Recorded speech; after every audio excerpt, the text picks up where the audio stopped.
খ্যাতির আলো নয়, বরং নীরব সাধনাই যার পথ। বাংলা ভাষায় বিশ্ব সাহিত্যকে পৌঁছে দেওয়ার কাজে যিনি আজীবন নিজেকে নিবেদিত রেখেছেন, তিনি প্রফেসর ডক্টর খালিকুজ্জামান ইলিয়াস। একজন অনুবাদক, একজন শিক্ষক এবং সর্বোপরি একজন বিনয়ী রুচিস্নিগ্ধ মানুষ। আমাদের আজকের এই সাক্ষাৎকারে আমরা তাকে জানব নতুন প্রজন্মের জন্য এক অনুপ্রেরণার নাম হিসেবে, অধ্যাপক ডক্টর খালিকুজ্জামান ইলিয়াস। স্যার, শুভ অপরাহ্ন। স্যার, কেমন আছেন? আছি, ভালো আছি। শুভ অপরাহ্ন তোমাকে। Thank you sir. স্যার, আজকে আমরা আপনার থেকে খুব ঘরোয়াভাবে আপনার কথা এবং লেখা সম্পর্কে জানব। আমরা স্যার এই প্রোগ্রামটা 3টি ধাপে সাজিয়েছি। প্রথম ধাপে স্যার একটু প্রশ্ন উত্তরগুলো একটু বড় হতে পারে। দ্বিতীয় ধাপে স্যার 1 সেন্টেন্সে 2 সেন্টেন্স আপনি বলতে পারেন। আর স্যার তৃতীয় ধাপে স্যার এটা র্যাপিড ফায়ার একটা সেগমেন্ট, সেখানে স্যার আপনি 1-2 শব্দ বলতে পারেন।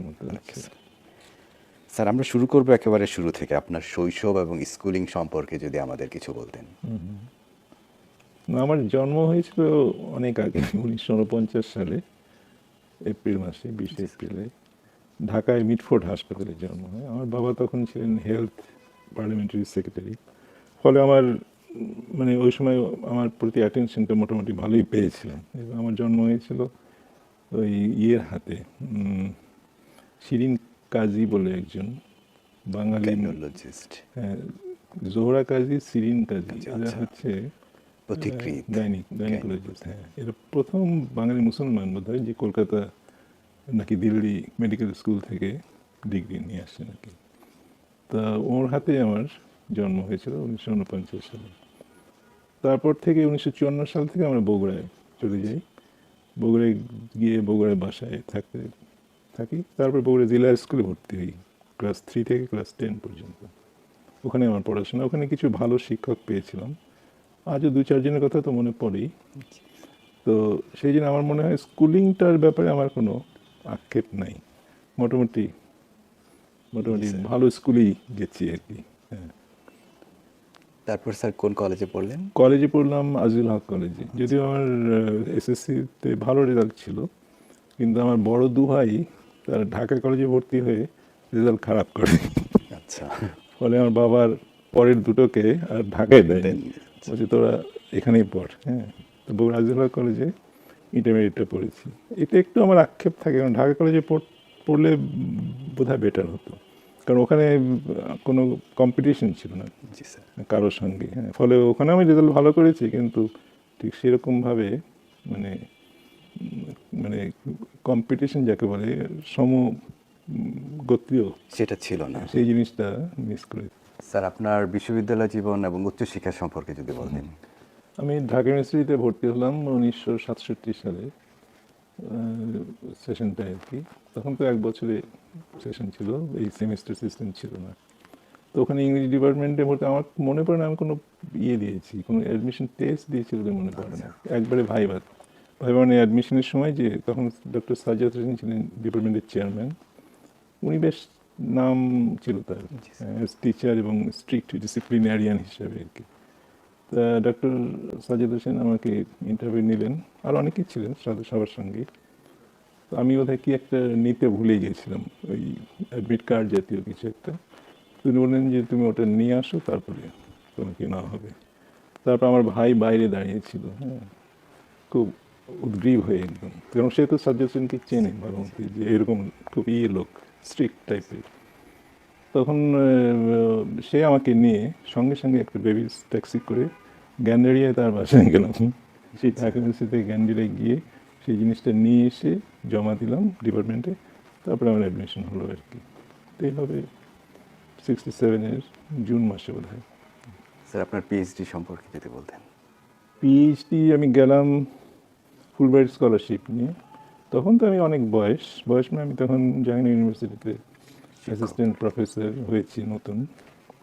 তো সেখানে ফুলব্রাইট স্কলারশিপ নিয়ে আমি গেলাম, অ্যাডমিশন হলো ওয়াশিংটন ডিসি হাওয়ার্ড ইউনিভার্সিটিতে।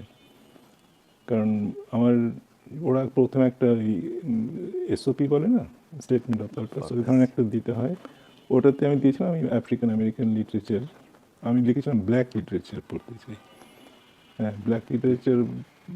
তো তখন ওরা খুঁজে টুজে বললো যে হাওয়ার্ড ইউনিভার্সিটি বলে একটা ইউনিভার্সিটি আছে ওয়াশিংটন ডিসিতে, সেখানে ওটা ব্ল্যাকবেরি মানে সেকেন্ড ব্ল্যাক ইউনিভার্সিটি আমেরিকা, ওটাতে ব্ল্যাক এলিটরা পড়ে সাধারণত, হ্যাঁ, বেশিরভাগই আফ্রিকান আমেরিকানস, আচ্ছা, এবং সেখানে হোয়াইটরাও আছে কম। জার্মান আমার এক ফ্রেন্ড ছিল, মানে ইউরোপ থেকেও কিছু ছেলে মেয়ে আসতো ওই ব্ল্যাকদের উপরে পড়াশোনা করার জন্য, ওটা খুব আইডিয়াল একটা ইউনিভার্সিটি। তো সেখানে আমি ভর্তি হয়ে গেলাম 1982-83 সালের অগাস্ট মাসে। তারপর ওখানে পড়তে পড়তেই কিছুদিন, ওটা প্রথমে আমার স্কলারশিপটা ছিল মাস্টার্সের জন্য। তো আমি কয়েকটা প্রবন্ধ লিখে, তখন আমার যে ডিপার্টমেন্টের চেয়ারম্যান ছিলেন, মহিলা, খুব উঁচু লম্বা কিন্তু মুলাট্টো, হ্যাঁ, রং আমার চেয়েও অনেক হালকা এবং খুব ডিগনিফাইড চেহারা। তো উনি বললেন যে তোমার তো বেশ ম্যাচিওর লেখা। আমি হ্যাঁ, আমি তো অ্যাসিস্ট্যান্ট প্রফেসর একটা ইউনিভার্সিটিতে। বলে ও তাই নাকি? তখন আমি বললাম যে কেন ট্রান্সফার একটু পিএইচডি প্রোগ্রাম। তো বললেন আচ্ছা লেট মি সি। বলে তিনি আমাকে নিয়ে সোজা চলে গেলেন অ্যাডমিশন অফিসে, গিয়ে বললেন যে এই ছেলেটা এরকম রেজাল্ট, এবং তখন আমার 3-4টে সেমিস্টার হয়ে গেছে, তখন তার জিপি এরকম আছে, অতএব আমি চাই যে একে পিএইচডিতে কনভার্ট করতে। ওরা একটু ইয়ে হয়ে, যেহেতু একটু নিয়ম এরকম নাই, তো তুমি জোর দিয়ে বল যে আমি চাই একে পিএইচডিতে নিতে। আচ্ছা।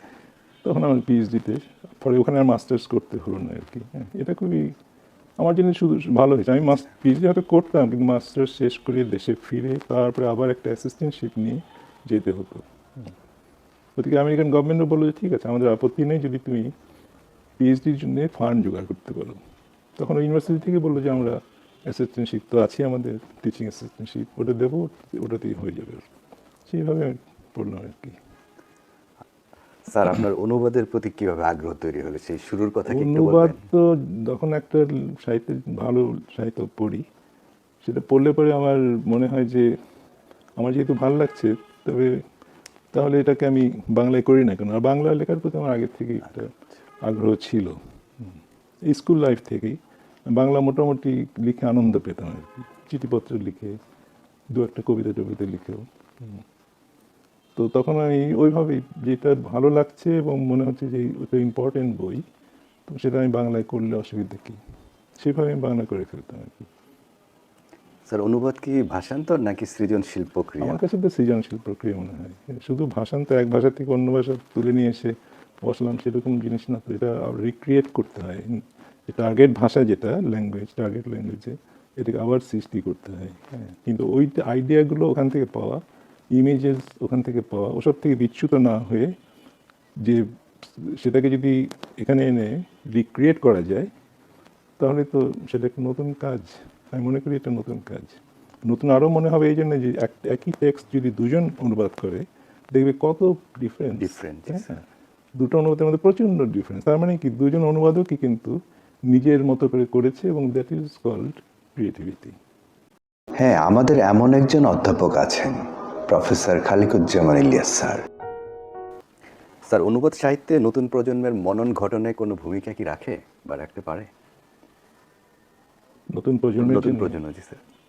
না কেন, সাহিত্য যদি যে কোনো প্রজন্মের জন্যই তো, সাহিত্য কি মনকে গঠন করে না, চিন্তাধারাকে গঠন করে না, বিশ্বাসকে পরিবর্তিত করে না?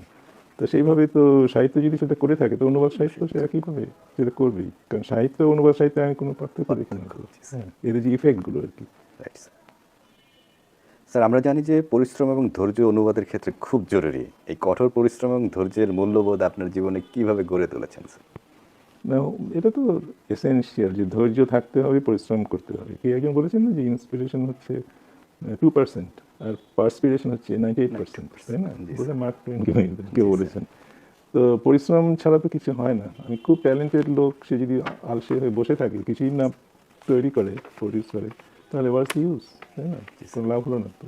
অতএব পরিশ্রম, ধৈর্য এগুলি থাকতেই হবে শিল্প সাহিত্য কিংবা যে কোনো ভালো কাজ করতে গেলে। এটা কি স্যার অনুবাদের ক্ষেত্রে একটু বেশি প্রয়োজন? আমি সেটা মনে করি না।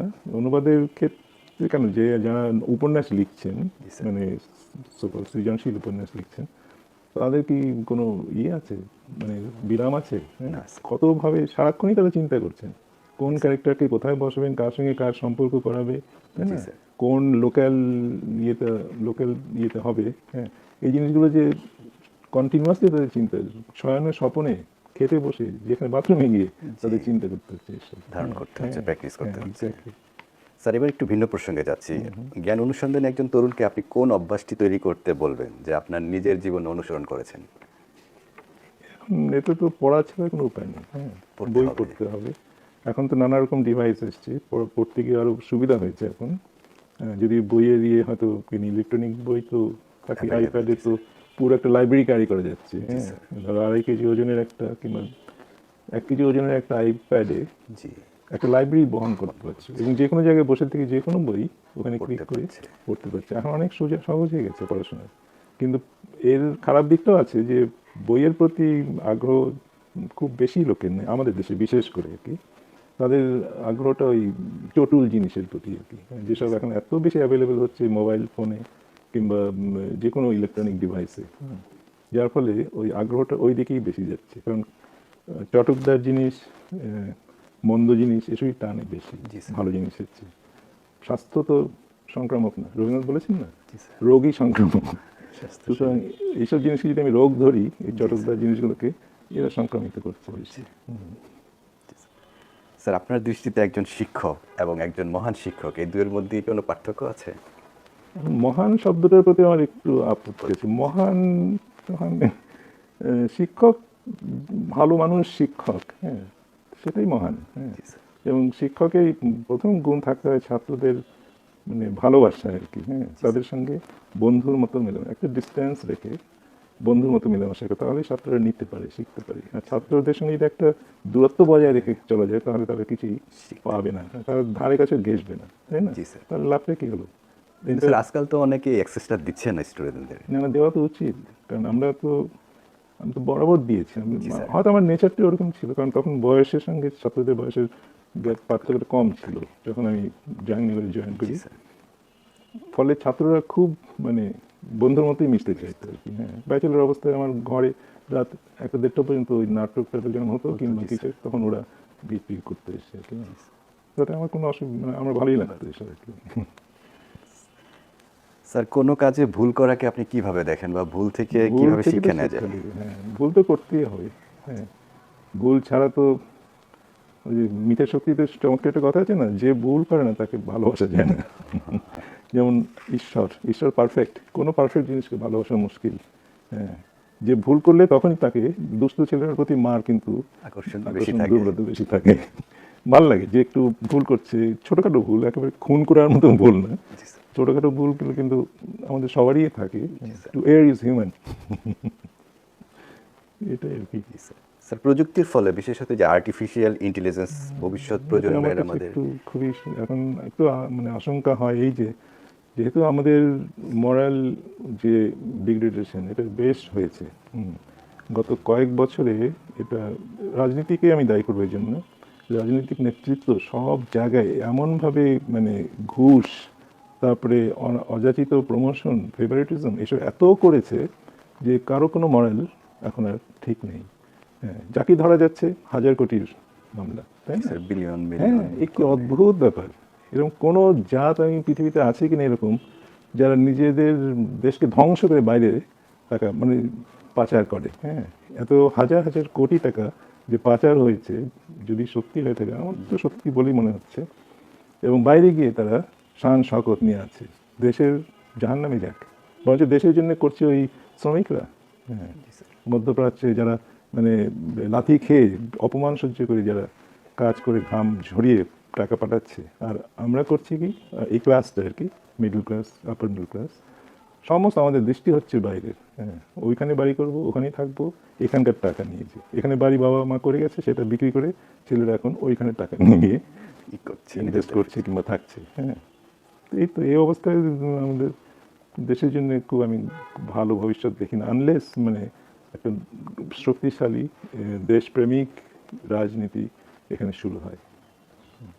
স্যার, এবার একটু ভিন্ন প্রসঙ্গ, আমরা একটু অতীতে যাব। সাহিত্য এবং সাংস্কৃতিক সংগঠন বাংলাদেশ লেখক শিবির, এই সম্পর্কে আমাদের নতুন প্রজন্মকে একটু কিছু বলবেন?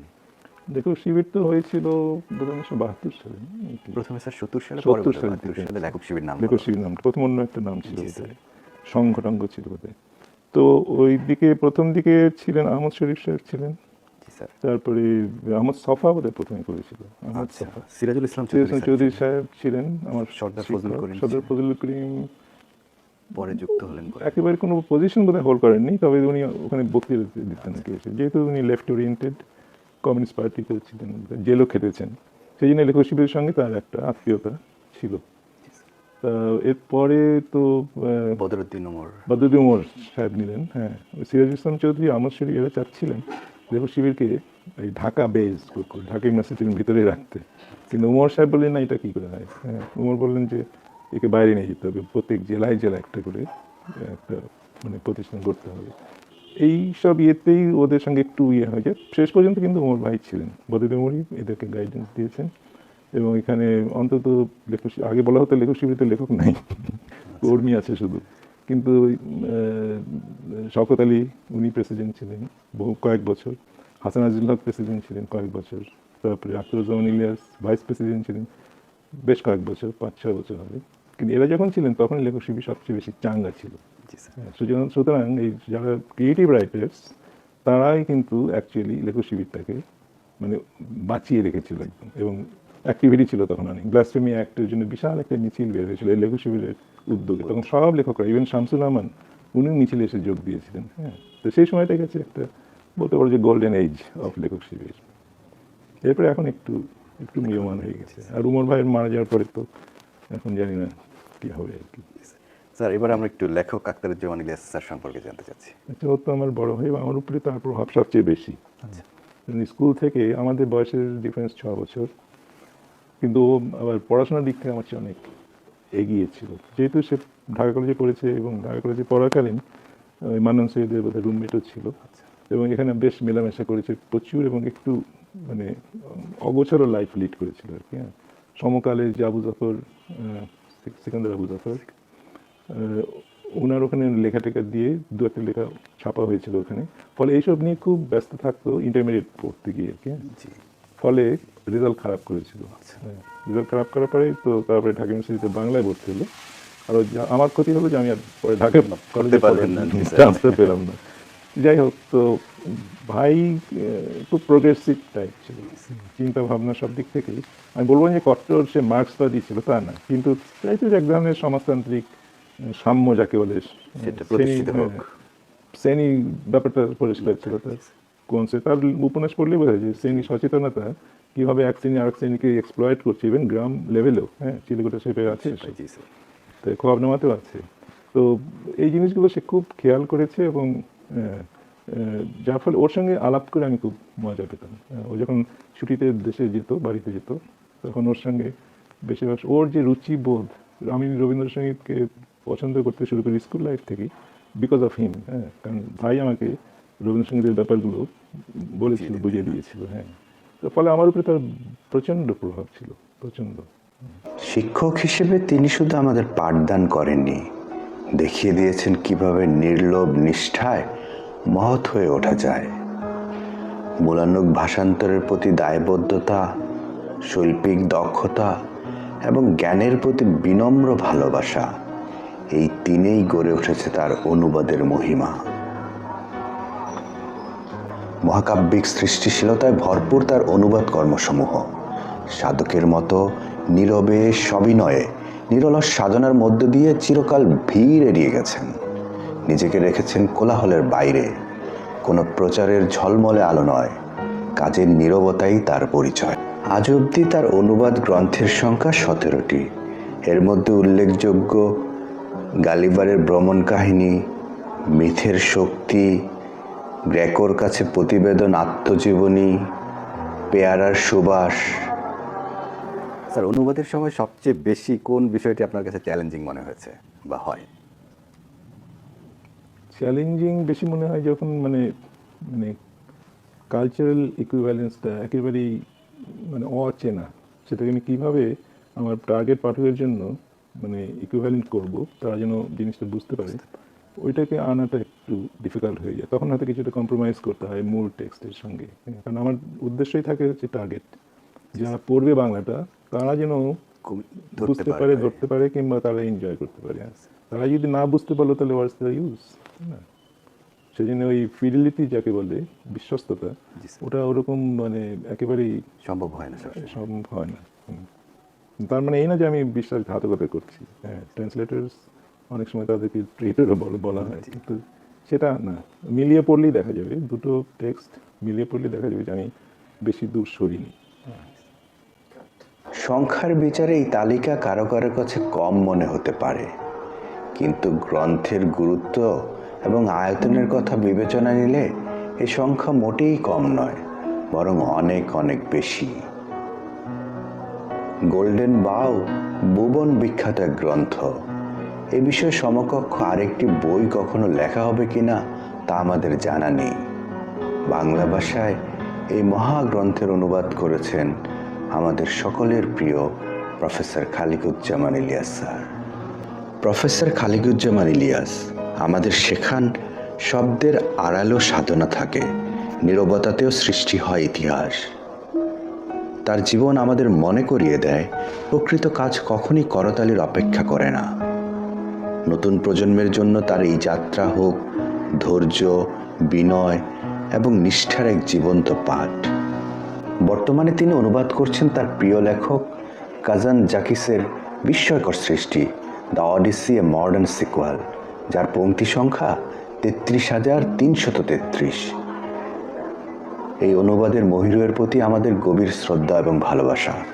স্যার আপনাকে অনেক ধন্যবাদ, আপনি আমাদের আপনার মূল্যবান সময় থেকে সময় দিয়েছেন। আমরা স্যার কৃতজ্ঞ, আপনার সুস্বাস্থ্য এবং দীর্ঘায়ু কামনা করি। My pleasure. তোমাকে ধন্যবাদ, এত কষ্ট করে এত যন্ত্রপাতি নিয়ে এসছো আমার মতো একটা ক্ষুদ্র মানুষের ইন্টারভিউ নেওয়ার জন্য। অনেক ধন্যবাদ।